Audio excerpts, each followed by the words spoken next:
Okay, we are on air. Just check the comments, do a pop-out chat. Ray, do you want to introduce yourself and plug your channel? Hey, what's up, guys? This is Ray from Asian Filmist, based in Tokyo, Japan. Speak mainly about Japanese movies, but do a little bit of Korean movies here and there. I haven't talked about any other countries' movies, but I like to dive into movies like pretty much all over the world. But yeah, Asian Filmist is my channel. Cool. Erik? Yes, I'm the Asian movie enthusiast on YouTube.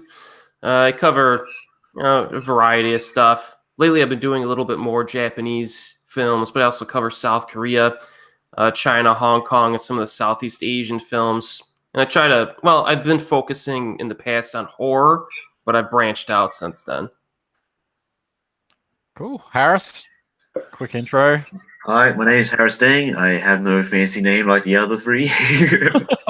And I have my own blog called Filmatic Reviews. Like, I basically review any movie that sounds interesting. I also do foreign film reviews, like Hong Kong, Japanese, Japan, all that. And recently I've been trying to catch up my reviews from Sydney Film Festival. And yeah, my blog is Filmatic Reviews. Yeah, all the links are in the description below.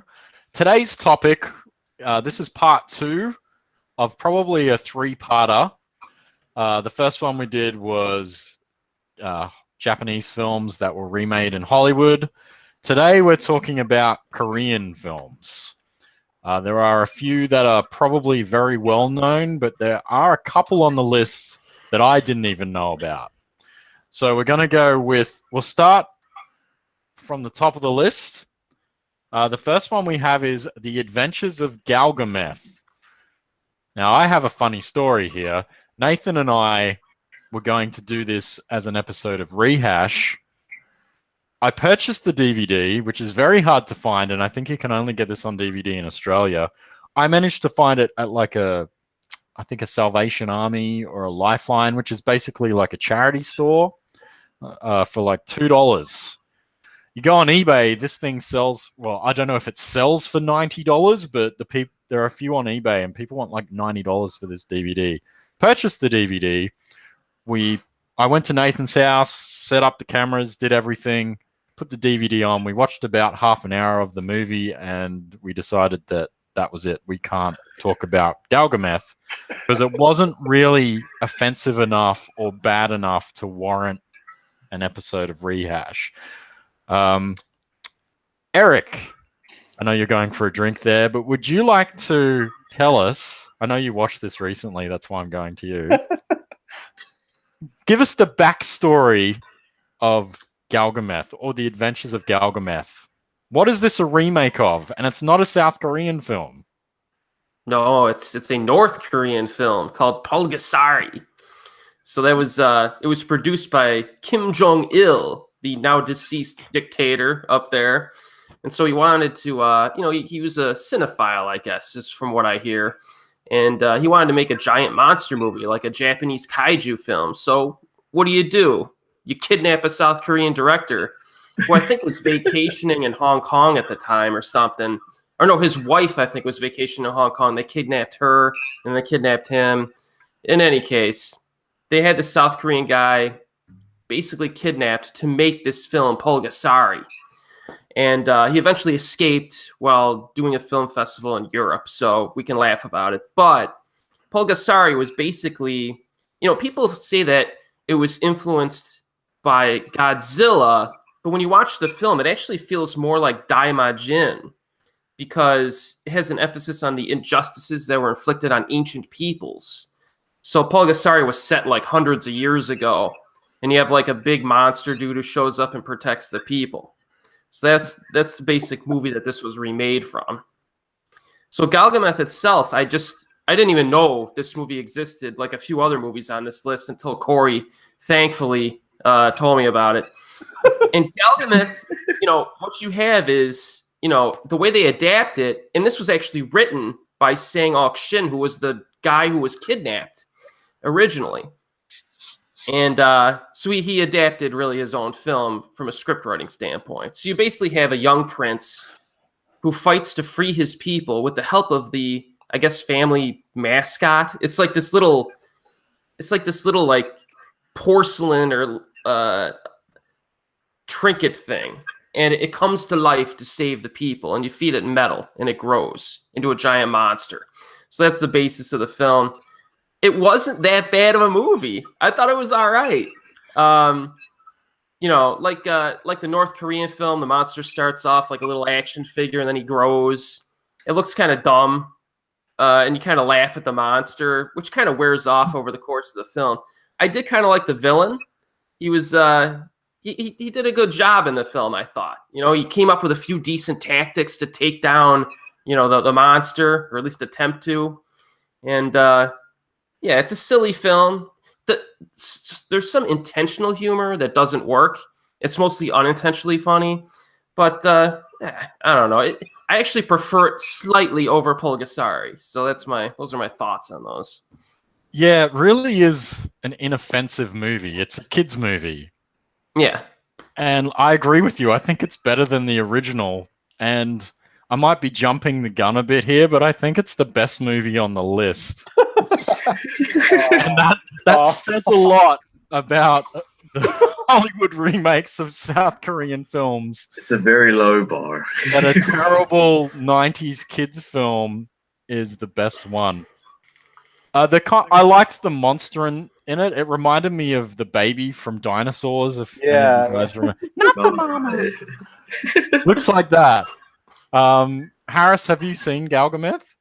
I've seen neither of them, unfortunately. Although You haven't even seen Pulgasari. no, I haven't. No. Oh man, Unfortunate. gotta support the North Korea and Kim Jong Il. It's great film. I for filmmaking. Yeah, I feel so ronery over here, unfortunately. Sorry about that. That's all right. Ray, have you seen this? Yeah, Or I've have seen you se- I've seen All both right.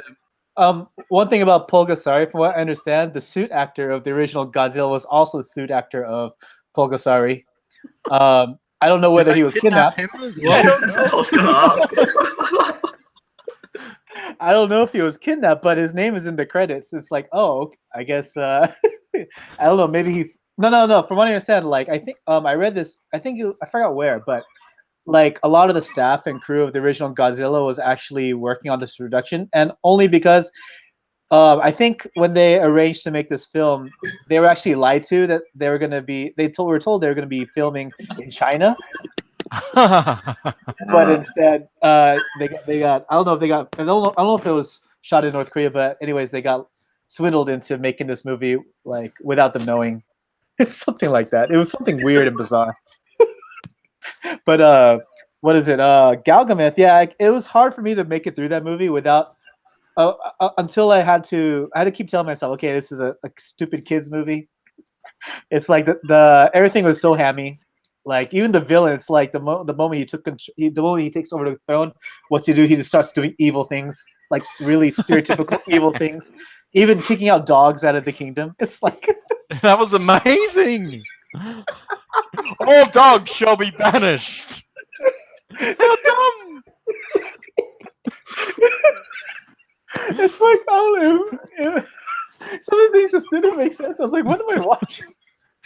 And like, oh man, it was cheesy as hell. Everything was so hammy. Like, and also the bad guy was had a stereotypical British accent. Like everyone else had the American accent, but for some reason they decided to go full Bond and make this guy have a British accent.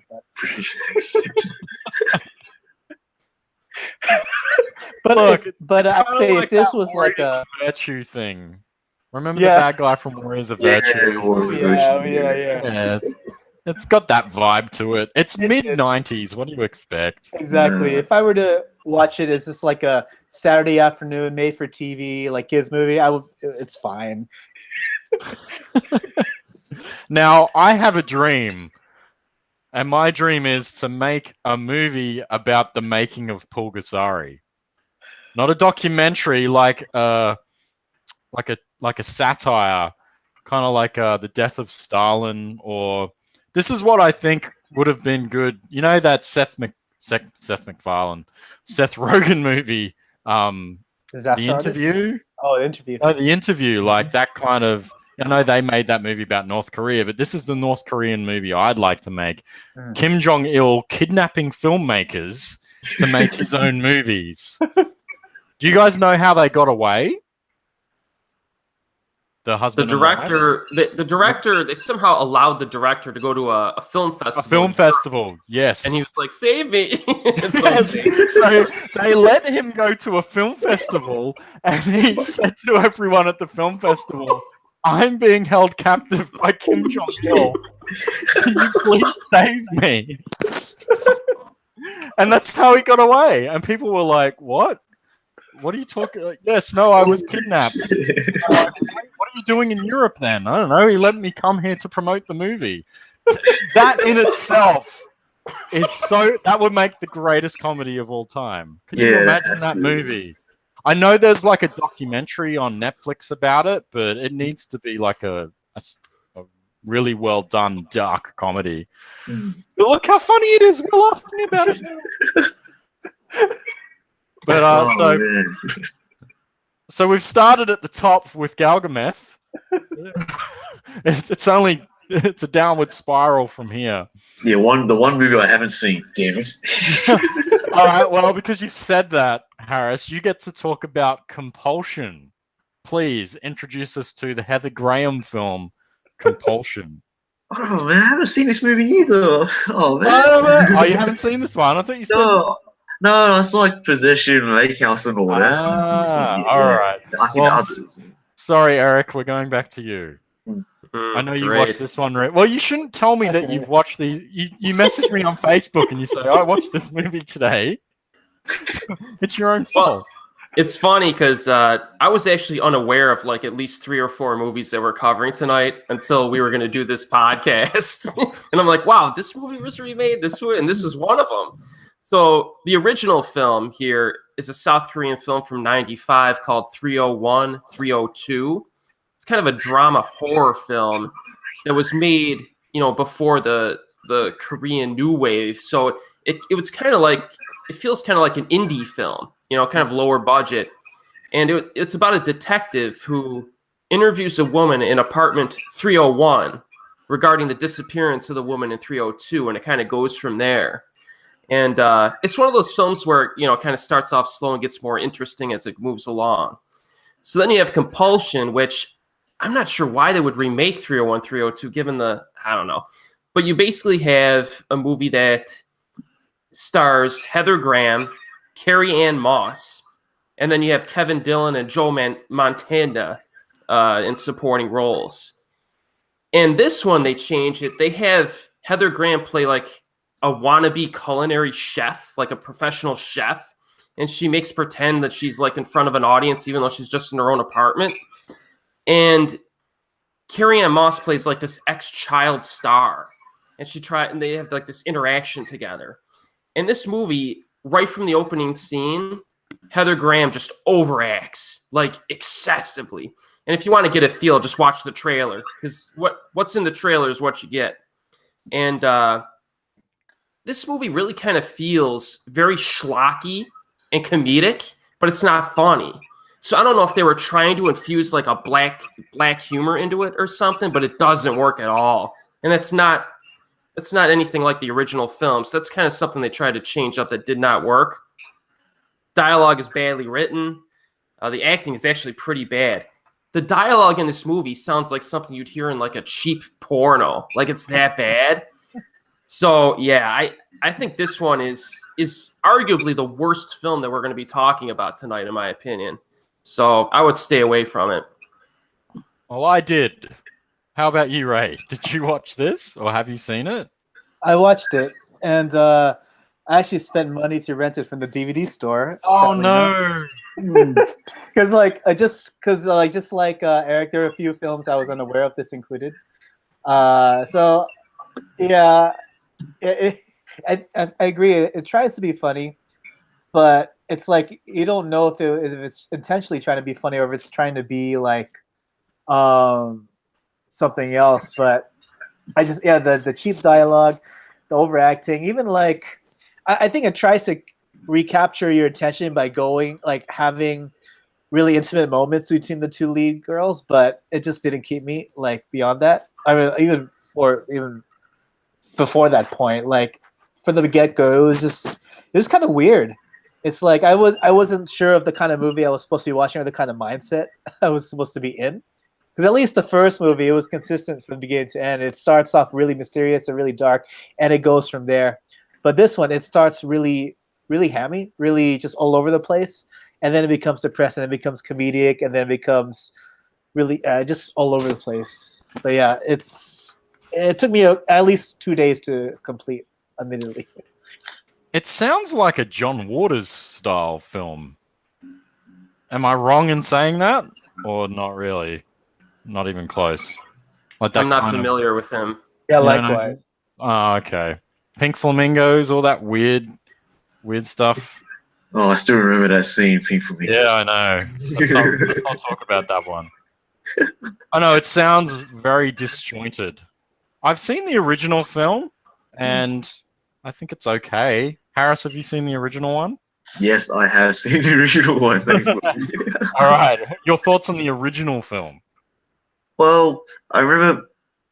It's been a while since I've seen it, but I remember it's like kind of like dumplings. Have you seen dumplings? Yes. Yeah, Fruit or it's like a weird, demented version of Tempopo with the relationship of food and sex together. It's like it's really wrong. But yeah, it was kind of disturbing. But I remember being quite boring as well. This is a bit too slow and a bit tedious. But I do like the fact that the women are really different and the performances were quite good as well. But other than that, I just couldn't really see it as a comedy. So the remake was a comedy, is it? It felt Definitely like has black humor in it. Yeah. Okay. Because yeah, I can't really see that happening. And apparently they did it. All right. So, in your opinion, Eric, this is the worst one? I would On the say list? so. Yeah. I mean, hey, you can make an argument for some other ones, but this, in my opinion, this was really bad. Yeah. Oh, God. How do you feel about that one, Ray? Would you say it's the worst? It's down there. I'm looking at the list, and yeah, I can say everything else I liked much more than this one. The majority of films I like much more than this one. Ugh. Ugh. All right. Next, we have the Keanu Reeves, Sandra Bullock, The Lake House. Speed? Oh, wrong movie. Oh, I know. No, this was their, like, I remember when they advertised this movie, this was kind of like, because they hadn't done anything else before this, right? It was just like Speed and then this. Am I wrong? So. Yeah, I think they kind of tried to sell this as like, hey, look, they're back together again. I remember my mum really liking this movie.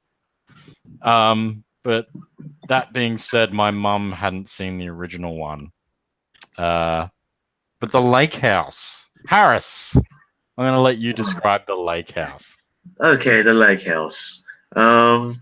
It's about a man and woman. Keanu Reeves plays an architect. I know, I don't believe it either. And and there's like a mailbox, which is like a portal where you put things through, and it comes out the other side 2 years later. And you know, Keanu Reeves and Sandra Bullock, they try to get together. You know, passing things through the mailbox, and in the case of the Lake House, I don't remember the original that much, but in the case of the Lake House, you guys know the butterfly effect concept, right? Mm-hmm. Yeah, that doesn't happen in this movie. It doesn't happen at all. So basically, anything of consequence from the past to the future, it doesn't happen. And you start picking up things like, well, since you're in the past, or since you're in the future, why don't you tell me like the results of this sporting game? That way I can gamble and be a millionaire. That never happens. Or like, tell me the stock prices of Wall Street. That way I can be a millionaire when I meet you up in 2 years' time. Like that never happens. And it gets a bit ridiculous. And as a remake, I didn't like this movie. Like, Keanu Reeves is a plank. I'm sorry. He's just a wooden plank. Man. Like he can't have charisma in movies. He's a charismatic wooden plank, but here he's just a plank. I mean, that's why he does the stunts so well. He's sturdy as a piece of wood. You know, he can do the John Wick stuff. He's just a piece of wood. That's what he is. And Sandra Bullock, I mean, when The Lake House came out, like all the other movies she did, most of them were pretty terrible. Like Crash and that. What was that awful one? It was that Richard Attenborough film with her and like Chris O'Donnell. Remember that? And she played like some nurse in the war. We're going back a long time here. It was awful. Oh, there's plenty. There's like Hope Floats and what was it? Forces of Nature. It's just so terrible. She makes the big money though. She makes a lot of money. Yeah, here in The Lake House, she's like so glum and just impassive. It's just wrong, and I don't see the chemistry. Like the chemistry wasn't there, and not even on screen that long either. So it's just when you don't get into chemistry, you start noticing other things in the film. Oh right, there's one thing. There's scenes in The Lake House where you see Keanu Reeves go up an attic. But when you look at the house from the outside, there is no attic. Like you see through the whole house, but all of a sudden there's no attic. So it's like, what the hell is that? Another portal that I didn't realize or something, like in the mailbox or something? It's just very distracting. And once you can't, basically, when the chemistry fails, you start noticing all the other shit, and all the time travel mistakes and everything happens. It just falls apart. I think that's the strength of the original. The two leads in the original have chemistry, and you need chemistry in a romantic film. But, Erik, let's go to you. Your thoughts on this remake and the original film? Yeah, Harris paid a lot more attention to this movie than I did. I guess when the chemistry between the leads kind of failed, I just kind of went off into like this. I don't know. It just kind of glossed over everything, and I started paying less attention to everything. But the original film, I don't even know how to pronounce it. Is it Il Mare or something like that? I don't know. Yes, I think it's Il Mare. And that starred Jung Jae Lee and Ji Hoon Jun. And moving from them to our leads in The Lake House is definitely a downgrade, in my opinion. I think the original film, which I like, but I'm not like a huge fan of, worked because of the acting and the direction. You know what I mean? It moved along. And that I think is the problem with The Lake House is the acting and the direction and the chemistry between the leads. It's not like I didn't hate it or anything. It was just kind of like boring. It was just boring. You know what I mean? And it plays out. The thing is, it plays out very similar way to the original film. I mean, I don't know if it's carbon copy, but it's pretty close. So it was kind of odd that I watched the original and it worked just because, just the quality, I guess, is there. Ray, your thoughts on this one? Yeah, I was a big fan of the original. I went through a phase, I think after watching My Sassy Girl, which we'll get into later, that I just became hooked on Jun Ji-hyun. Like, I just try to watch as many movies of hers as I could. Il Mare being one of them, and I loved it. I also went through a phase when I was eating up Korean romantic dramas left and right, so that helped with it too. But when it came to The Lake House, I didn't hate it. Granted, I think when I watched it, it was probably just off in the background while I was doing other things. But I remember it followed the original pretty closely. But the ending, I remember they Hollywoodified it. Like they made it a more, how do you say, not so much of an open-ended or vague ending as the original, but more like this is what happens, as Hollywood would. They're not really good at keeping open-ended endings. But yeah, I think honestly, when I watched it, I didn't have much of a problem with it. Granted, it's been years since I watched it. I think the last time I watched it was like when it came out, 2005, 6? 2006. 2006, yeah. So I haven't seen it in a few years, so my opinion could change. But yeah, just what was going on in my memory. Do you think Keanu Reeves is a block of wood as well? Oh yeah, I think that's for me. That's like I kind of look for his Bill and Ted performance in each of his characters, and for me, that's where his charm comes from. Whether it's Neo or John Wick or even this one, just waiting for that. Whoa, come up. My favorite ever Keanu performance is Bram Stoker's Dracula. Oh, man. I've seen many strange things already. Bloody wolves chasing me through some blue inferno. I It's know where the terrible. bastard sleeps. I put him there. The Carfax Oh. Abbey. So good. Carfax Abbott. Francis, that's a fantastic movie, but I think Francis Ford Coppola learnt his lesson with was it The Godfather Part 3, where he casts his daughter, who's a fantastic director, but she can't act. Because originally that was going to be Winona Ryder, and then after that it was going to be... Oh, yeah, it was originally going to be Winona Ryder, and she had to pull out or whatever. And I can't remember which one came first, but anyway. But Winona Ryder does a pretty decent job in the movie. Gary Oldman's amazing, as he always is, but Keanu. What are we... He's such a nice guy, though. You see all these videos about him, and he's had an absolutely tragic life. You can't help but not like him. I wouldn't say a bad thing about him. He could kick my ass. True. All right.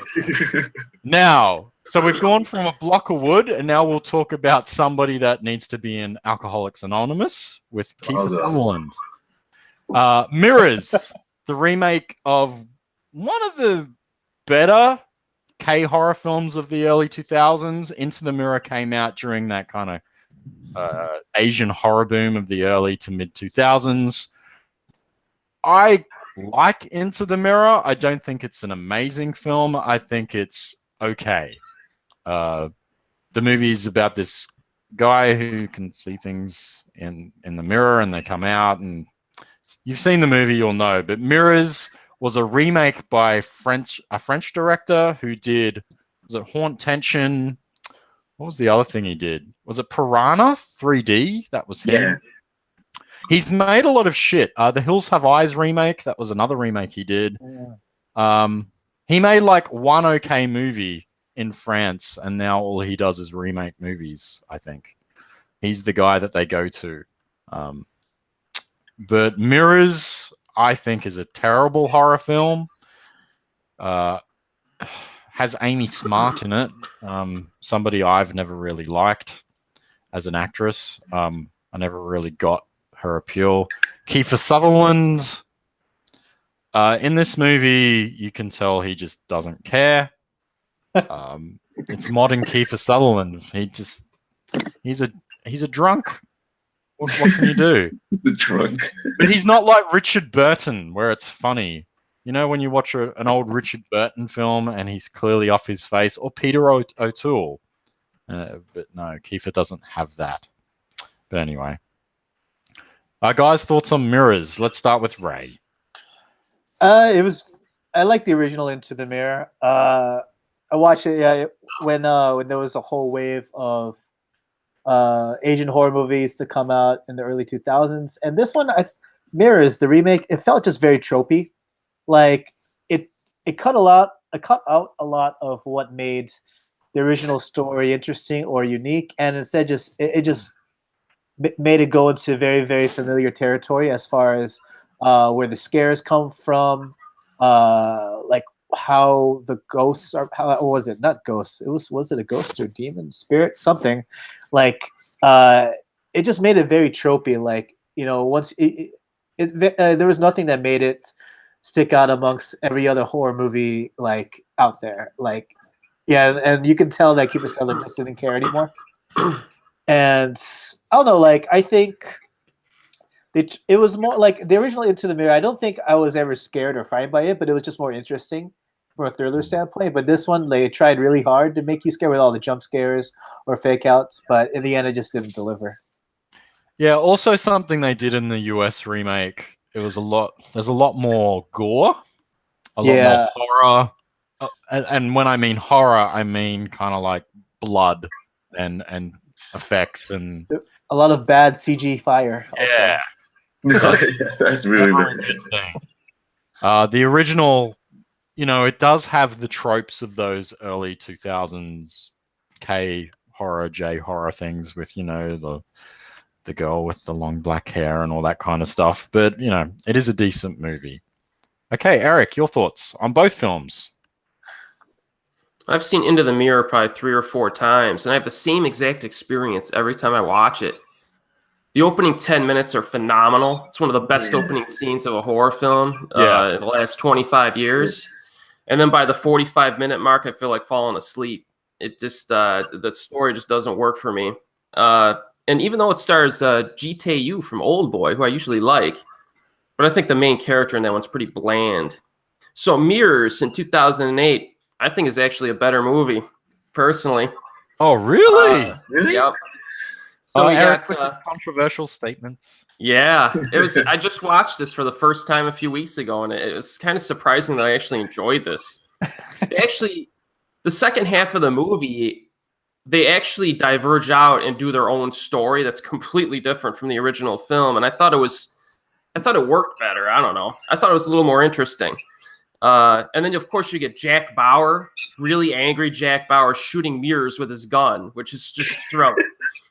And I do, Corey definitely pointed it out too. There's a lot more horror in the remake, and some of it, like Ray said, some of it's some cheap jumps, but there's also some good stuff too. I thought there's a scene in that bathtub that was kind of pretty nasty, and then there's actually a scene involving water, like a flooded house, that was pretty interesting and a little bit different that I wasn't expecting. So, Alexandra Aja.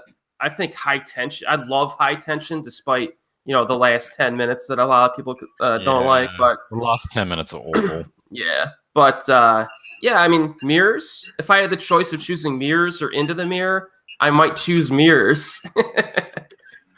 Okay, there's always one. All right, Harris, your thoughts? Yeah, I'm gonna say the same. I mean, the first 5 to 10 minutes is actually quite good of the Korean original, but then it starts doing the whole police investigation, murder mystery thing, and then it becomes all generic, and then you just kind of lose track. But I do like there's a cameo, like a short appearance from an actress. The lead in Memento Mori, you know the movie Memento Mori? The one set in a school. I think it's like a lesbian story. I think it was Lee Young Jin, that's it, my bad. Yeah, she's actually quite good in the Into the Mirror. She has a small appearance. I thought she was very well done in that. As for Mirrors, it's pretty stupid, yeah. And there was that jaw-dropping moment, like literally in the bathtub, which I did enjoy because it was quite gory. But it was in the trailer, so that was ruined when I watched it in the film. And yeah, the CGI fire, man, that was pretty funny. CGI fire and elements. Maybe they hang on, this was probably before The Last Airbender, right? Oh yeah, way before. I don't know, that's what I think of when I think of the elements, The Last Airbender. But anyway, sorry, off track. That's all right. Kiefer Sutherland. Yeah, he's just Kiefer Sutherland. I mean, he's not doing anything new. He's hamming it up a bit. I mean, it's not like his father in his earlier movies, but still. But it's just when they remake things, they have to double down on the gore. They got to double down on the sound. They got to double down on the budget. Overstate everything that made the original. As it is, and it's just a typical example of that, I guess. So would you recommend the original or the remake? Well, one will keep you asleep, one will keep you awake. It's hard to decide. I think I prefer the original, yeah. Okay. All right, next up, we have a movie that everyone loves, and I thought was just okay. Probably because I watched it after the fact. So My Sassy Girl is a South Korean romantic comedy. I don't think there's anything romantic about the movie. I actually don't like the main character in the film. I'm with you there, actually. I think he's absolutely pathetic. So the movie is about this guy who falls in love with a girl. She treats him like shit, and he just does anything and lets her walk right over him. But apparently that's endearing.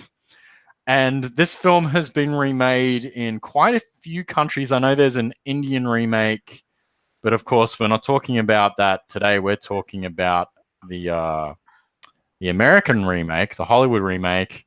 I think there's also a Chinese remake. I could be wrong, or a Japanese one. We're talking about the 2008 film My Sassy Girl, a movie I have not seen, but I know Erik has seen it, so I'm going to pass it on to you. Okay. So My Sassy Girl, the original is in my top 10 favorite Korean movies of all time, so I'm a big fan of it. The remake, I think one big problem is, well, one thing you'll notice is that the remake is actually 40 minutes shorter than the original, and you can feel it because it lacks a lot of the a lot of the depth and nuance that the original had in terms of like the character interaction and how it plays out. And then obviously you have Jesse Bradford and Elisha Cuthbert, and that's a huge acting demotion from Ji Hoon Jun especially. You know, I'll always have a special place in my heart for Elisha because she's Jack Bauer's daughter in 24. But in this one, yeah, she there's a scene early on where she tries to act drunk, and it really is not a convincing portrayal of a drunk person. So it kind of gets it off to a bad start. And this is kind of like one of those films that kind of replays a lot of the moments from the original film, but just the craftsmanship isn't there. So you get kind of like this watered down kind of remake vibe from it. Some of the dialogue's really bad too. But it's, you know, it is a bad movie, but it's not as bad as, you know, some of the other ones that we covered. But I would never watch this again. Okay, what about, do you know of the other remakes? Yeah, I have I know not. there's definitely an Indian one, I know that. Is there a Chinese one? Or am I making that up in my head? The Koreans made My Sassy Girl Part 2 or something like that, which I haven't seen. Right. But I did see the Japanese J-drama. I thought it was pretty good. Right, okay. All right, Ray, I know you like this film too? Yeah, it was one of the very first Korean films I actually watched, and yeah, it sparked off my fascination with not just Korean movies but Asian movies. It was a big gateway for me. Yeah, the sequel was shit. they took a lot of the things that made the original, like they gave the original charm, and just threw out the window in exchange for like I forgot, it was like some K-pop idol. I forgot from which group. But they decided to hype her up as like the main girl and threw Jun Ji Hyun's character under the bus. It was pretty bad. How does that work though with the way the original ends? What happens is that the girl, if you don't mind me spoiling the story for you guys. Oh, I'm spoiling a movie from. Alright. What happens is that what happens is that Jun Ji Hyun's character, the girl, decides that she wants to follow a life of being a Buddhist monk, and so she breaks. She breaks up with the lead guy, with Cha Tae-hyun, and she goes off into the monastery in the mountains. And then so Cha Tae-hyun, he's like all depressed, and suddenly he meets this Chinese girl, like this K-pop idol. She's like Chinese but working in Korea, but he meets this Chinese girl for some reason, and all of a sudden they retconned his backstory. And like as a child, he lived in China because his father worked abroad. Was this technically a Chinese film? Sorry to cut you off, or was it a co-production? I want to say it's a co-production, but if it's mostly Korean, I mean, I think they just wanted to hype up this K-pop idol, to be honest. Okay. But, I don't know how enthusiastic Cha Tae-hyun was going into this movie, but anyway, so half of the movie takes place in China because he rekindles this flame for his childhood sweetheart, and he decides he wants to marry her. So he goes off to China to try to convince her family, that it's the right thing to do. It's something like that. But yeah, it's pretty bad. But with the remake, they made it very they made everything so Hollywood. Like they added the stupid best friend. Yes, exactly. I was supposed to talk about that. That's the last story. That's something that wasn't present at all in the Korean version, and that's something that I think is always in every American romantic film. Is like you have some kind of supporting character. Should be like the best friend who always gives advice to one of the leads, and they often do something stupid. It's very tropey in that. And he's But- schlubby, like his schlubby best friend. It's always a schlubby best friend, like a Yeah. fat, schlubby, yeah. It's always Exactly. That's what the remake had. That's what's sucked out a lot of the charm too. I don't know. Like, there are a lot of things that sucked out a lot of the charm from the original story, but the best friend was definitely one of them.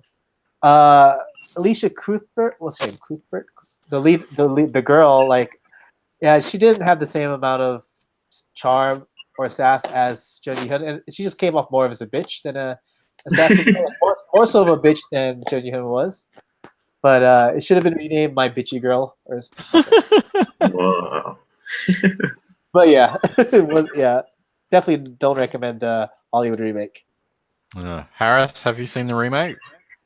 Yes. I remember kind of looking forward to it because the director that made the remake made this French movie called Love Me If You Dare, and it's like a boy and a girl were childhood friends, and they play this truth or dare game every time, and they gradually get older, and then the dares get more daring, and it's a romantic comedy. It's French, and it's a very visually appealing movie. I don't know if you like Amelie, then you like the film. Anyway, I thought if we bring that type of visual flourish to my Sassy Girl remake, but not so much, unfortunately. It's actually quite boring. It's bland. It's nothing to hate. There's nothing to really love about it either. It's just really boring. And what I noticed is they named the girl in the remake. Yeah, I remember in the Korean film they don't give her a name. They just call her the girl, right? Yeah, that's right. And Jesse Bradford's the bland, handsome guy like they always do. And you mentioned the schlubby best friend as well, and it doesn't have the energy or the bite that the original had. It just comes off like a Hollywood factory, piece of furniture we assembled, and that's it. Well, as for the original, it is one of the first few South Korean films I've seen, apart from The Quiet Family I saw on SBS. And it is quite funny, but I do kind of agree with Corey. I mean, she is a bit too much, and the guy is pretty pathetic. And even if I got through all the comedy, and the comedy is funny, it's just the dip into melodrama within the last 30-40 minutes that where it kind of lost me, especially in the director's cut. The director's cut's like 10-15 minutes longer. Although there's one moment I like very much is how she tells her stories. Like first it's like the Terminator story. There's one story that references Wong Kar-wai's Ashes of Time that really made me laugh a lot, especially when you hear the music. Like the sword fight in the rain in the middle of the field. Yeah, that part made me laugh a lot. And the story of the romantic story where it's a reference to Shower, like an old school romance story, and then she changes the ending by doing a burying her alive at the end. That was really funny, yeah. But you don't get any of that in the remake. Did you get stories? Did she tell stories in the remake? Because I don't remember. One or two. There was one about Titanic, if you remember. Ah, They yeah. were rowing or whatever. Yeah. But yeah, like one's bland, the other one I think is overrated. But I did enjoy the original much better than the remake. That's for sure. Cool. All right. Moving on to probably the most controversial movie on this list. Oldboy is a Park Chan-wook film from 2003, and it was the first South Korean movie I ever watched. I think a lot of people are in the same boat there.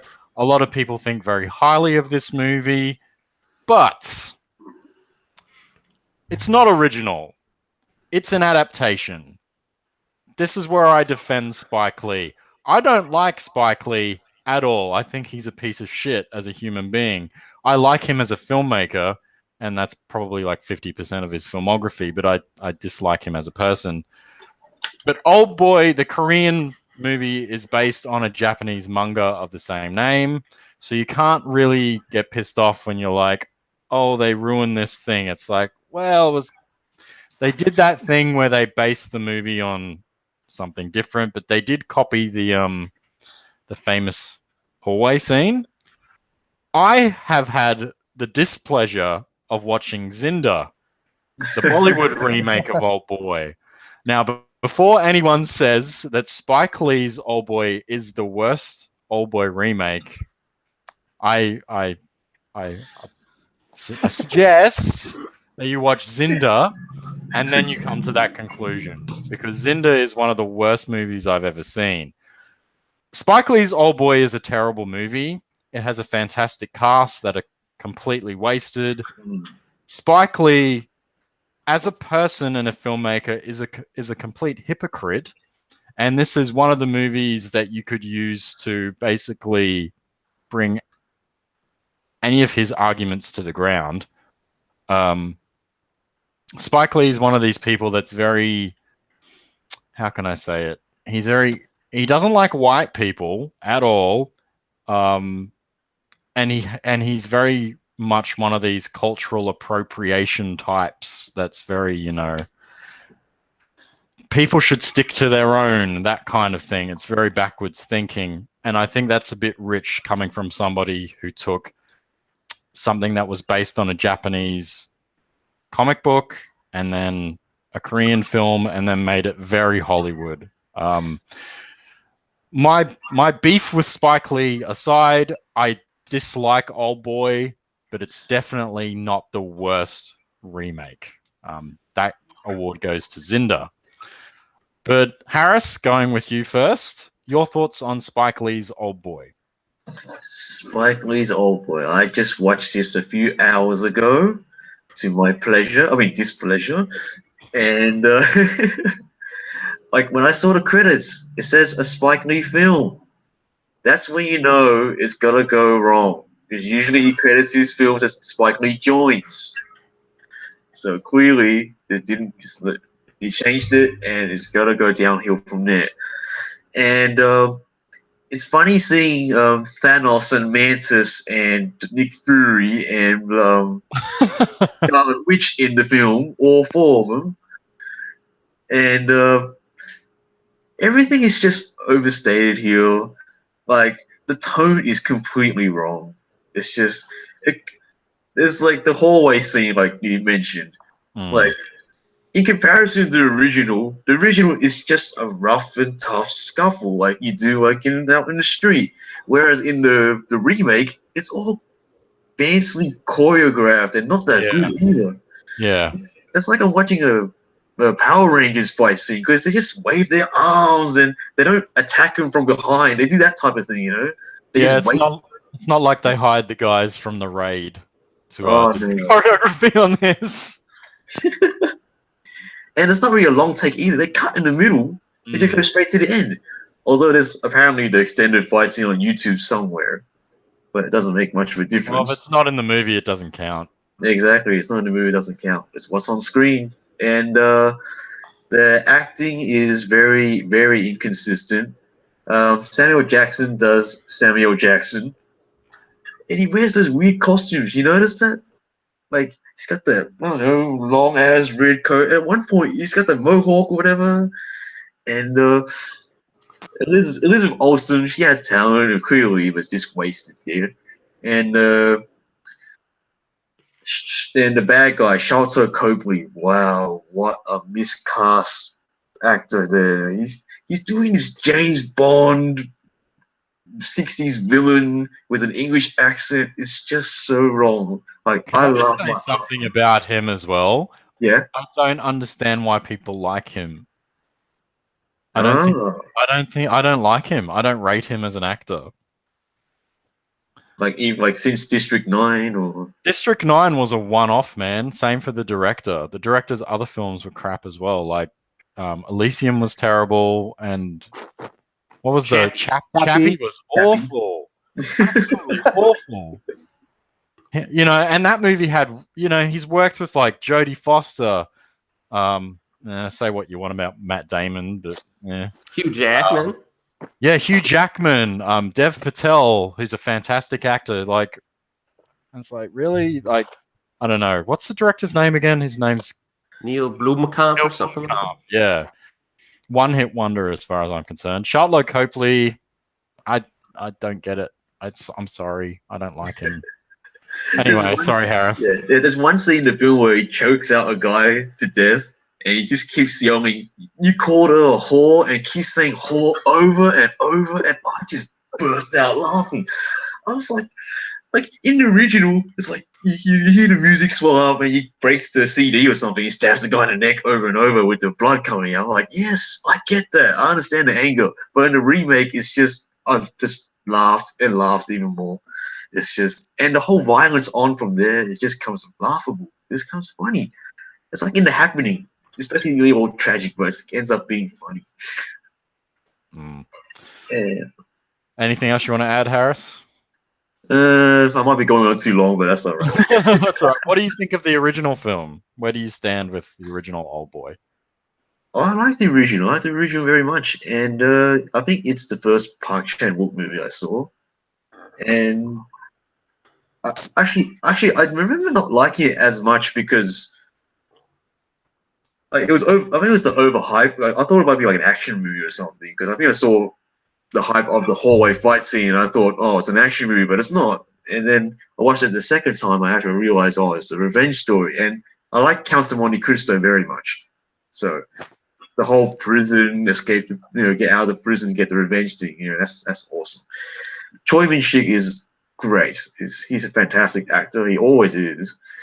And then I like the weird mystical flourishes it has. Like it has like hypnotism in it. It has like a fairy tale like quality, especially the ending where it's set in the snow in New Zealand. It's like you don't know whether he actually escaped from the hypnotism or he actually does not remember anymore. I like that. And also like the handling of the backstory of the villain. There's no it doesn't make like a, because in other movies like American movies they make like incest like it's a villainous trait. You know what I mean? Mm. Yeah. Whereas here it's just like the guy was incest and he just got caught out basically. But in the remake, it's like, oh, all incestuous people are evil or something. You know what I mean? It's like a very stereotypical trait.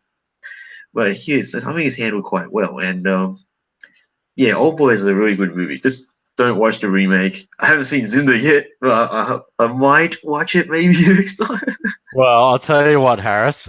Hmm? I have a copy here at home on DVD. Oh, you broke it though. No. I bought another copy. Oh, Plan on doing a rehash episode of it. So once we're finished with that, I will send you the DVD. okay. Then you have no excuse. It's on. We've got it recorded now, so. Oh, cool. All right, man. let's go to Ray. Ray, your thoughts on the Oldboy remake? It's been a while since I've seen the remake. I saw it once and never felt bothered to go back to it again, even in preparation for this podcast. But I just remember that the remake being like, or trying to just copy the events of the original movie like almost to a T, except the ending. They changed up the ending a lot. But because of that, there was no surprises. There weren't any surprises. It's like, oh, I know exactly what's going to happen next, and it happened. And like the hallway scene definitely took a dump from the original in terms of quality. I think anyone who's seen the original, like, well, there's no, usually in the remake they added like a lot more changes and more surprises, but they didn't do that with the remake, save for the ending, as I said. But yeah, all the cast was great, but yeah, I agree with Harris. It's a lot of wasted talent. Yeah, it's funny because I like Josh Brolin as an actor, but to see him just really, really dry and boring in this movie, yeah, it was really disappointing. Yeah, I want to see Zinder too, by the way, because I love bad All right. movies. Oh, when Harris is finished, you can pass it on to. Well, if I can find it like somewhere like, well, they don't have Indian films here at all, even on Netflix, but I'll search the interwebs for it. Yeah. Don't feel bad about stealing the movie if it's on like YouTube or something, because the guys stole it themselves that made the movie. So fuck That's them. very true. That's very true. It's true. Okay, Erik, old boy. There was one aspect. There's one thing I saw that kind of annoyed me a little bit. It was an interview on YouTube of Spike Lee. And this guy interviewing Spike Lee, and I'll never forget this. He goes, "Hey, Spike," he's like, "I'm really excited to see your movie." He's like, "You know what I did? I went and I watched the original film, Oldboy." But he said, I got about midway through the film and I was like, I was digging it. Like, it was a really good movie, but I'm like, you know what? I'm going to stop watching this and I'm going to watch and see the ending that you do first, because I want to see how you finish this off. And my mind was just blown about with the logic of that type of a perspective on things. And Well, this that guy was guy- like a critic. This guy was like a he's- critic or something. Can we send him the Idiot of the Year award? Yeah. Is that possible? But yeah, Oldboy, the remake, it seems like every section of the film is just off. Like there's something wrong with every section of the film. It's kind of blunt, amateurish, and dull is how I would describe it. Even like the early prison sequence, which is really kinetic in the original film, it's just kind of boring and almost like overly long in the remake. It seemed like it was just really boring to watch. Dialogue's flat. Yeah, the villain, the stinks. We've already talked about the hammer scene. And the question I have, where's the score to this movie? Like compared to the original film? Like when I saw it back in the day, the remake, I was like, in my notes, I'm like, where is the score to this film? And I rewatched it, unfortunately, in the past 2 weeks. And I'm like, there's no memorable music. The score doesn't do anything in this. And that was a huge downgrade. And I'm kind of sick of seeing Samuel L. Jackson everywhere. And this, he's just totally distracting. And yeah, so I did not like Oldboy much at all. But it's not, like, I agree with Corey. It's not the worst remake. It's not even the worst Korean remake. No. So another thing I want to bring up while we're on this, Spike Lee was sued during the making of this film. So this kind of brings us back to Zinder. So when Zinder was made by the biggest hack in Bollywood cinema, whose entire filmography is just ripping off other movies, and for some reason he's managed to get away with it for decades. When Zinder got released, I think it was DreamWorks owned the remake rights to it, so they tried to sue the makers of Zinder, but unfortunately the production company went bankrupt before they could actually be sued. Just coincidence, I'm sure. But Spike Lee was also sued when this film came out because there was a designer who did all the movie posters, Juan Luis Garcia, and apparently he was never paid by Spike Lee for the artwork. So he did all the poster designs for Spike Lee, and Spike Lee didn't pay him. And they were marketing the film using this guy's posters, and he had to sue Spike Lee to be paid. So very professional there. So just like the Zinder remake, Oldboy also had its issues with kind of like doing some dodgy stuff on the filmmaking and business side. All right, let's move on to brighter things. Probably not. Hollywood starlet Sarah Michelle Gellar and British actor Lee Pace, he's British, I think, in Possession, a remake of the Lee Byung-hun film Addicted. Now, I have seen Addicted. It was okay. I have not seen Possession. I might pass this one on to Erik. Erik, you've seen Possession? Yep. Oh, you watched the better of the two movies, I'll tell you that much. So Addicted was basically, it has a pretty interesting premise, right? It's got, there's near-death accidents, and the younger brother wakes up from a coma, but he displays many of the personality traits of the older brother, who's still unconscious. And then, so the whole premise of the film is walking that line between, okay, did the older brother's spirit kind of possess the younger brother, or is the younger brother just crazy, or like doing crazy stuff? And I think the original film, although a bit too overlong, I think the runtime was too long, has some pacing issues. Overall, I liked it. It starred Byung-hun Lee and Mi Young Lee. And Possession, this is another one where it's just so blunt in everything that it does. Like even like the personality traits of the brothers. In the original film, Byung-hun Lee's character's a little dodgy, I guess, at the beginning, but he's a normal guy. In Possession, like you have this perfect husband as the one brother, and the other brother is just this complete degenerate. So they had to just make everyone just like a one-dimensional character. And the performances were just as blunt as the script writing. So the bluntness of the remake, I think, really hurt it. And that's really my big problem with it. They actually add in a few slight horror elements, but they don't work. They're just like cheap jump scares. So yeah, I did not like Possession. All right, Ray, have you seen Possession? Yeah, I've seen both Addicted and Possession. I'm kind of half and half about Addicted. Like, I thought the premise was interesting, but I thought the way everything kind of unraveled at the end, I still don't know if I like it or not. And Possession, yeah, it's definitely a lot more straightforward with two-dimensional characters. It has more elements of a thriller. I think they were trying to. I think a lot of people say Addicted is also a thriller, but I didn't feel that at all. No. But definitely felt more of that with Possession. What was it? One of the things that really turned me off was the scene in Possession when the two brothers got into their respective accidents. For some reason, it was a big coincidence that they crashed into each other on the Golden Gate Bridge. It's like how the f did that happen? It's like they're like both racing towards like the other brother, like from different. It supposedly takes place in San Francisco, but they're both on opposite sides of the Golden Gate Bridge, and they're both rushing. Like the brother, the degenerate brother, it was about to leave the state, but he is under house arrest. He's not supposed to leave the state, and the older brother is trying to chase him down or something. That for some reason, on a foggy day on the Golden Gate Bridge, they happen to both just crash into each other.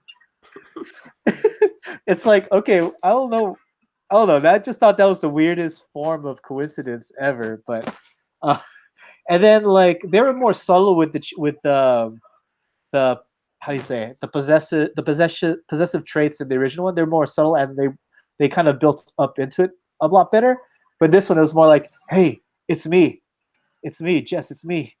It's like, all right, there was no build up to it at all. It was just, I don't know, it just felt like just very sudden. But yeah, overall, as much as I'm kind of half and half about the original, I still like it a lot better than the remake. But one interesting thing I want to say about Possession is that in Japan, it was marketed as a sequel to that Sandra Bullock movie Premonition for some reason. What? I don't know. So Premonition in Japan. You need to explain this. Yeah. I haven't seen Premonition honestly, but the title is called Shuffle, right? And then Possession is called Shuffle 2. I don't know why. For some reason, it's just called Shuffle 2. I don't know why. It's just the way they decided to market it in Japan. So I learned this by going into the DVD store and trying to find Possession, and I just couldn't find it for the life of me. Then I started looking up on Wikipedia and saw that it was called Shuffle 2. So okay, it's a sequel. What's the sequel? What's Shuffle 1? And it turned out it's the Japanese name of Premonition. I was like, all right. Oh, only in Japan. That was so weird. Actually, But I was on a message board back in the day, and one guy said he was a distributor in some country. And remember the movie with Jean Reno called Wasabi, where he was in Japan? Yep. Well, this guy marketed Wasabi as the Professional Part 2. Nice. Nice. Well done. I actually know another one of these, and I think it's probably the funniest of all. You know the Ip Man movies, right? yeah. Yeah. Yeah. Oh, those ones, yeah, in Australia. Yeah, I know where you're going with this. No, mate. But there's another movie called the Woman Night of Terror Lake. I think. Oh yeah, I like that one. Yeah, and there's like a European version, and I shit you not, the alternate title is called Ip Woman. I shit you not. You can look it up on Google and you see the poster. It says Ip Woman on it. My God. That's amazing. Well, it's like Harris. Remember the? You probably don't want to remember it, but remember Sam Worthington's Macbeth movie? Yep, I remember that. Yep. Have you seen the DVD cover for like the US and the UK? No, I don't think I have. It looks like Avatar. What? Oh. Google it. All right, I'm Googling it. Because nobody knew who Sam Worthington was outside of Australia, and obviously he was in Avatar. So when they released Macbeth on DVD outside of Australia, they made it look like that.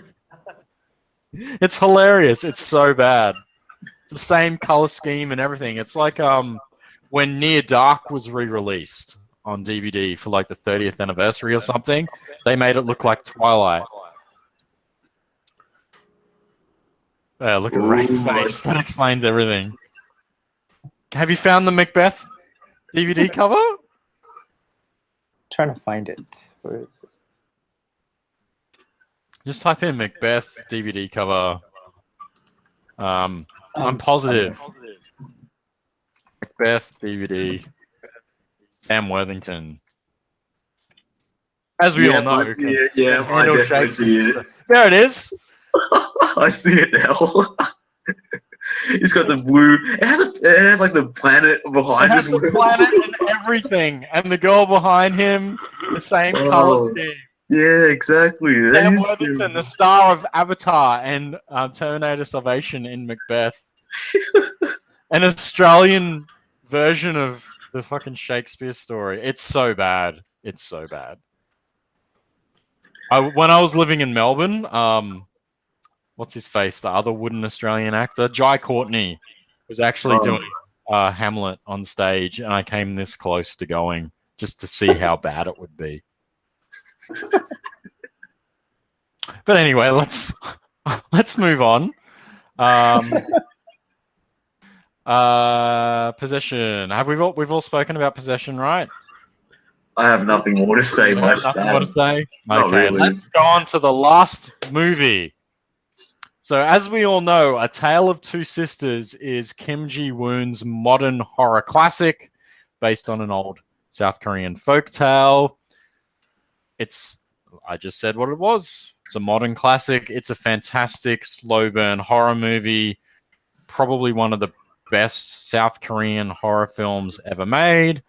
Definitely the best of that kind of Asian horror boom of the early to mid 2000s.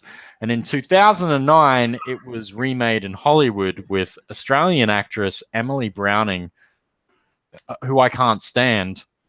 I'm going to pass it over to Erik because, Thanks. well, as we all know, A Tale of Two Sisters, is it your favorite South Korean film or one of your favorites? It's just my favorite movie, period. Oh, there you go. So because this is your favorite film, I think you need to drive this one, sir. Yeah, sure. Yeah, I mean, obviously the original film is phenomenal. One of the best aspects of that is that the storyline is very tightly constructed. Now, this remake, right from the opening scene, you know you're in trouble. Okay, we're introduced to a bunch of obnoxious college kids, and the very first line in the film is this: "I love you, and I have a condom." So that you go from A Tale of Two Sisters to "I love you, and I have a condom." It's the very first line. So yeah, it's overall, you basically also have Elizabeth Banks in this, who I'm not a fan of in general. She always overacts, and she does in this as well. I do like David Strathairn, though. I think he did a pretty good job in this one. Yeah, he's always underrated. Yeah, I like him. But yeah, it basically, this movie kind of spoon feeds you everything that's very subtle in the original. It doesn't really trust the audience to be able to work things out at all. And there's a lot of lines of dialogue that are just bluntly just explaining exactly what's happening. which I did not like. It's 30 minutes shorter than the original, and that helps to eliminate a lot of the complexity. It doesn't really take its time to really get through it a lot. Scare tactics are average. They're kind of limp in this one. And the one thing I noticed after rewatching this is that the portrayal of the girls is like very sexualized. Like I remember people were saying in the original film, they're like, why does Ji-woon Kim show their feet so much? Like it was like a foot fetish thing. But in this one, they're just like, they're always in like little bikinis and like I thought Michael Bay was directing this movie. And the ending lacks any emotional resonance as well, which is a big downgrade. So yeah, I did not like this one. Can I just say the whole "I love you and I have a condom" bit? I think that's a message to the audience from the director saying, "I'm about to fuck you." Oh yeah, good call. All right, Ray. Yeah, that first line made me laugh. And that first line kind of it set the mood. Like you weren't going to experience the same kind of level of complex storytelling that the original had. Instead, you're going to get like an average teen horror movie. That's what it felt like one of those like I Know What You Did Last Summer or like those type of generic teen horror movies. That's what it felt like, really. Because I think it also maybe it's because how Erik pointed out earlier, it seemed like the two leads were more sexualized than the original characters. I think that really added to it. Like, correct me if I'm wrong, did they change up the ending a little bit, slightly different from the original? It's been years since I've seen the original. They swapped it basically. Yeah, they swapped it a little bit. But yeah, like, when the ending happened, I was kind of confused. Like, I don't think that's what happened in the original. But at the same time, like, yeah, I don't know. As a payoff, it didn't work out for me. And anything that was because Tale of Two Sisters was one of those films that you had to watch multiple times to see where all the symbolism was, to see what everything equated to what equated to what. But here they spoon fed you everything, like Erik said. All the subtlety was gone, and yeah, it was very lackluster as a result. Cool. All right, Harris, bring it home, baby. Well, I like the original very, very much. I particularly like the music, which, in comparison to the remake, just like what Erik said, what happened to the music in the Oldboy remake? I went, what happened to the music in this remake? It's the same, you know. And there's Strathan. That's how you pronounce his name. Strathrain or something like that. Yeah, I when I saw him in a remake, I thought, okay, spot on. Like, this is basically the only part that felt like spot on, in the original, I guess. But yeah, Emily Browning, she's all right, but you know, I disagree. No. Like Alexis Bledel, no, not an actress. I don't see her as an actress.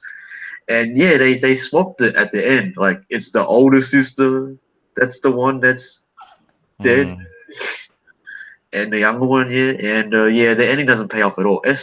And I think they scrunched it together. Don't they reveal the fact that the sister is dead, and then the killing happens in the original? Like, in the remake, they scrunch it together. I think. Like, you find out the killing and the fact that the sister is dead all in one scene. Is that right? In the remake? Correct. Yeah, exactly. But in the original, it's just spread out. And like all the subtlety, the complexity is gone. And it really did feel like a teen movie. Like, when I was watching the first 5 minutes, I'm like, is this the right movie? Am I watching the right thing? It's like, oh, it's Americanized. It's really Americanized. And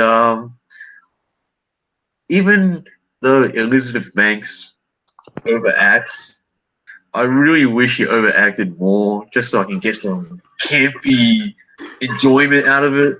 You know, kind of like What Happened to Baby Jane type of thing. But, you know, it wouldn't go that far, unfortunately. No wire hangers. I was like, when she put the pearl necklace on was it Emily or something? I was like, just strangle her, man, just so I can freaking stay awake in this movie. Just strangle her, do something. You know? I was like, oh. But yeah, it was very boring, and the original is so much better. The acting is much better. You actually feel for the characters.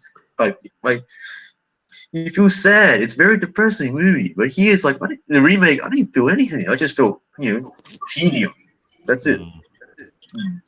Cool. All right. So now we come to the end.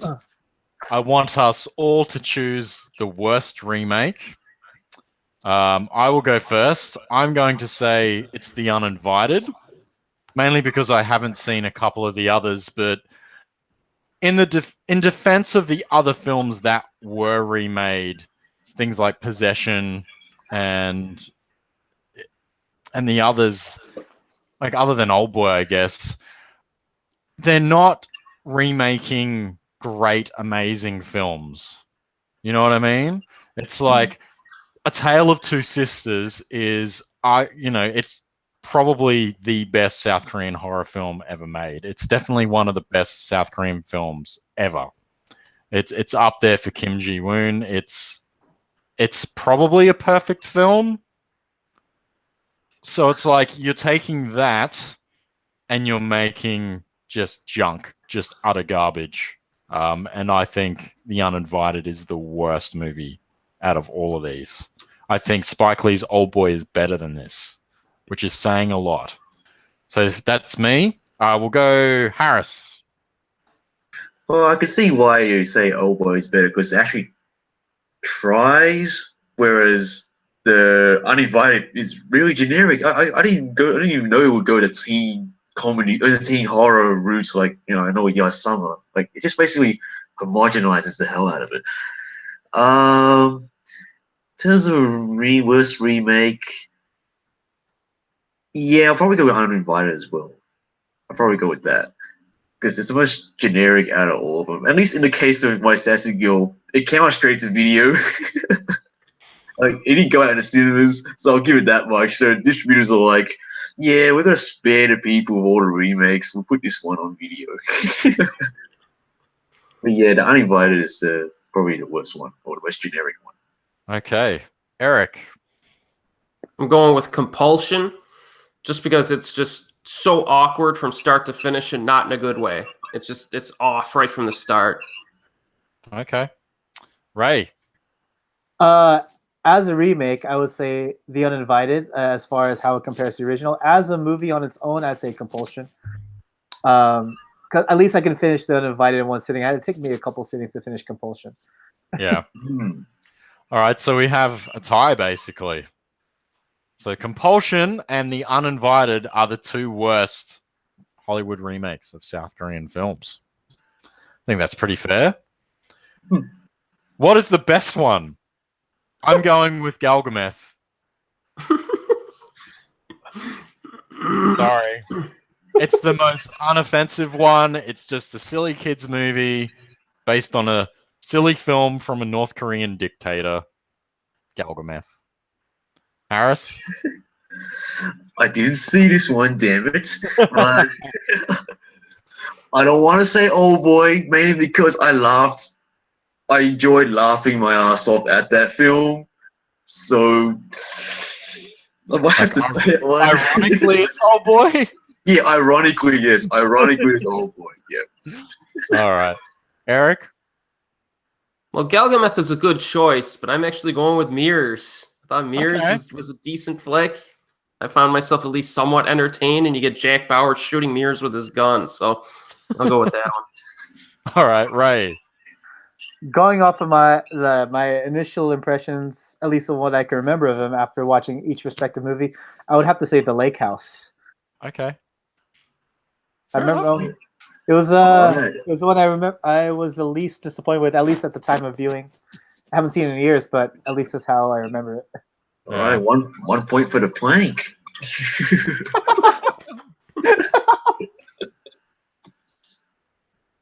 Cool. All right, we're done. I just want to get to one or two questions. There are a couple of great questions on here, and then we'll finish. Arun said about Zinda, there's a thing that they do in India. A lot of people, they set up studios and production companies.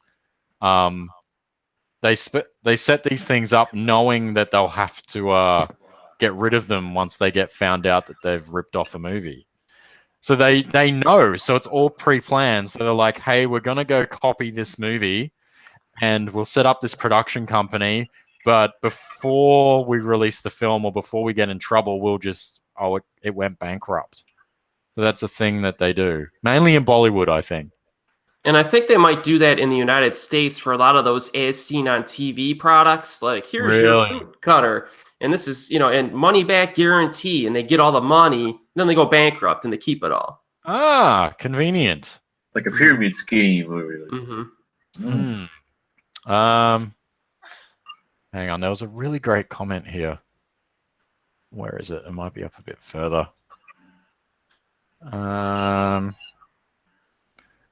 Why do Hollywood remakes exist? Because it's like printing money. That's why. It's easy to do. And it's not just Hollywood that remakes movies. I hate having to defend Hollywood all the time. But every industry does it. Every single industry remakes movies. And it's just like, look at Disney. They're remaking their own movies now. That's true. It's like, we need to make another $1 billion. All right, remake this. Print the money. All right, this is a really good question. When a South Korean movie gets remade, what usually gets lost in translation? The complexity and nuance of the original film. I'd say the script, if you're adapting it, for some reason in Hollywood, maybe somebody thinks that American viewers can't work things out. So they make it more blunt and in your face, and then they nullify a lot of the complexity and just really simplify it. Just get out all the good stuff. You know what I mean? Yeah. Isn't that what Weinstein tried to do to Snowpiercer? I'm not sure. I don't know if that was a runtime thing or a... I think it's because I think it was because of one place they thought it was too complicated, so they tried to dumb it down. I think it's because he thought the audiences were just not smart enough. I'd have to read it up actually. I don't know. Maybe there weren't any women for him to feel up. Oh, fuck. Sorry, too soon. All right, Ray, what do you think? No, where do they get lost in translation? I think, yeah, it definitely is a lot of the complex storytelling. I think when it comes to remakes, like, they probably, like as you said, they want to print money. They probably want to do it quickly too. So that's why when it comes to handling the source material, I don't know if it's just only like Korean movies. It seems to be the case with the movies that we talked about tonight. But I think just generally speaking, when it comes to remakes, since they already have a script and a story ready, they want to see, okay, what parts don't we understand? Because they're just skimming through it. This is just what my impression, just what I think their thought process is. They want to reprint it, reprint money, and do it quickly, so they can go on to the next remake. Yeah, at least that's what I imagine. So, yeah, cool. All right, well, we might end it there. The next one we'll do next month will be part 3, and we're going to do the rest of Asia. So I can give you guys a sneak peek at what we'll be talking about. I've got a couple of movies I need to watch, but I've seen most of these. We have The Departed, Eric's favorite movie. We have The Eye. Bangkok Dangerous is another one. The Echo, a Filipino movie. Well, a remake of a Filipino film. What else have we got off the top of my head? There's, what is it, 13 Sins or something like that? What's the name of it? Yeah, that one. The remake. Yeah, hang on. I'm just trying to find the list here. 13 Sins, Bangkok Dangerous, Shudder, and there are 2 Indian films as well. Where are they? One is, where are we? A Common Man, and then we have Broken Horses. Broken Horses, I'm interested in watching actually because it has a very good cast. Broken Horses. Yeah, Broken Horses is actually an American remake from the Indian director. So it's one of those cases where the Indian director went to the States and remade his own film. It stars Thomas Jane, Anton Yelchin, Vincent D'Onofrio, and Sean Patrick Flannery. It's not a bad cast, yeah. Yeah, it's a pretty decent cast, and it's like a neo-Western type thing. So, I don't know. Could be good, could be terrible. Who knows? But that will be the next one. So we'll kind of like look at the rest of Asia in the next one. There's not enough to do separate episodes because there's only been like 3 Thai films, 1 Filipino film, 2 Indian films. So we'll be doing that. Ray, would you like to give your YouTube channel another shout out before we go? Yeah, check out Asian Filmist. Name what was I say? Yeah, mostly Japanese films. You've been doing a lot of Korean stuff recently, though. I'm trying to branch out, and like every month I do like a theme for any reviews for any movie I don't watch in the cinema. And this month happened to be thrillers, and I think Korea just has a lot more better variety. Yeah. And much. I mean, I don't have much time to upload like as often as an average YouTuber does, but so I choose my films carefully at least. So Korea just has a lot better pool. Are you going to do Confessions of Murder? I don't know. The month is up, so maybe not. Oh, damn. What a shame. Maybe I'll come back to the theme and then I'll give it a stab. Fair enough. All right, Erik. Yep, I'm the Asian movie enthusiast. This week I got a top 10 list coming out, a movie review, and then I'm going to review the Mare trilogy from the 1990s. So that the first one will come out on Friday. I love those movies. Are you going to chuck in Gamera the Brave at some stage? Possibly. I got a DVD box set with 11 of the movies, so I definitely want to cover the trilogy of the 90s first. You get to watch Steven Seagal's daughter. Yeah. A lot of people don't know that. That's his daughter. She's the star of those movies. Well, the 1 and 3, I think. Mm-hmm. Yeah, and she's talented too, yeah. Yeah. She obviously didn't take after her father. Sorry, Steven Seagal fans out there. That's the goal. Harris, what do you got? You've been reviewing movies from the Sydney Film Fest.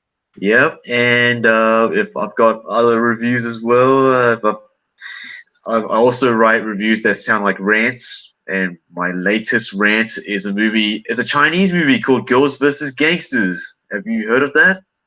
Oh yeah, Sean has mentioned that quite a lot. As we all know, Sean, aka the Silver Spleen, loves that movie. It's his favorite film, I think. Coincidentally, we watched it at the same Barbara time. Wong. He told me not to tell anyone this, but I'm sure I can share it with you guys. He actually has a massive crush on Barbara Wong. Massive crush. He won't stop talking about her. Seriously, the movie was awful, man. Like, I was just kicking the seats and swearing and punching the armrests. I really was punching the armrests. It was just garbage. And speaking of garbage, I got another review I write for a movie called Show Dogs. You know what that is? No. Yeah, good. You don't. That's good. Very good. It's just a talking dog movie with Will Arnett looking like what the fuck did I just do? Why is he doing in stuff like that? Will Arnett's talented and funny. I know. And but he was in the Teenage Mutant Ninja Turtles movies, so... this is much worse than that. Really? This is much worse. Like I said like this. There are 15 dog movies on Netflix, and there's Miss Congeniality, and the movie that Show Dogs is ripping off of. And you can watch all those movies on Netflix in the month free trial without paying money to watch Show Dogs. Please do that instead, because Show Dogs is just awful. Is it the worst movie you've seen this year? No, that's Girls vs. Gangsters, hands down. Nothing can be worse than that. I mean, it's a big call. Mike Tyson plays a half Korean character. That's it. See, now that is racist.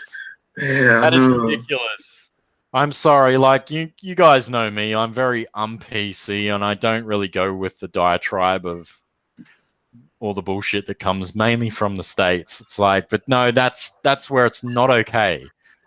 It's not okay for Mike Tyson to be playing a Korean. No, no, China, stop it, please. Oh wow. Half Korean, man. Oh man.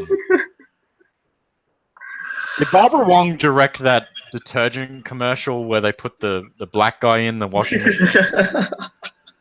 What? She did that? Oh my god. I haven't. No. I'm just saying. You haven't seen that commercial? I've seen it. It's a No. ridiculous. I'm just saying. Is that did Okay. Barbara Wong direct that? Okay. On an unrelated note, have you Yes. guys ever seen the Ji Hoon Jun tea commercials on YouTube? No. Yes, I have. Yes, I highly recommend those. have. Are they terrible? No, No. not for a heterosexual male. They're not. Oh no. I don't have any Kleenex in here. I'll have to go to the other room. Anyway, They were banned for that reason. they were banned? Really? I believe they were banned. Yeah. Like in South Korea or? Yeah, I think so. And I also remember banned commercial in China. There was the actress Lin Chi Ling. Yeah. Yeah, she also had a commercial where she's like, full on like, posing sexually and all that. And then that commercial was banned. And you can also find it on YouTube as well. YouTube or Pornhub? Where do I need to be looking for these? Oh, YouTube. no. They're YouTube. legit. You'll after you see a Ji Hoon Jun tea commercial, you will want to drink tea. I drink tea anyway. There you I'll go. just want to drink that particular brand of tea. Is that how it works? Right. Yep. Yeah. Okay. All right. I'll let you guys know what I have coming up. This month, I'm doing things a little bit differently. I'm going to do a Japan week this coming week. I will actually let you know. This is a little bit for the people that actually watch these things, and I know we don't have a lot of people watching now, but these podcasts actually do get pretty decent hits, like usually around 2,000, between 1,500 and 2,000. I think it's just the time difference thing, but I will let you know. Hang on, I just got to find my little file here. The movies that I plan on reviewing in Japanese week. Pieces of work. There's my folder.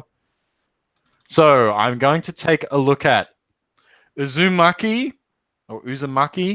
Ah, yes. Yeah. Spiral. The Spiral. I've read the graphic novel. I guess you can call it a graphic novel.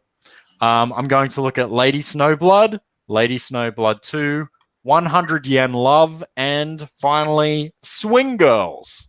To round out the that's that is good. That's good. So yeah, so Lineup.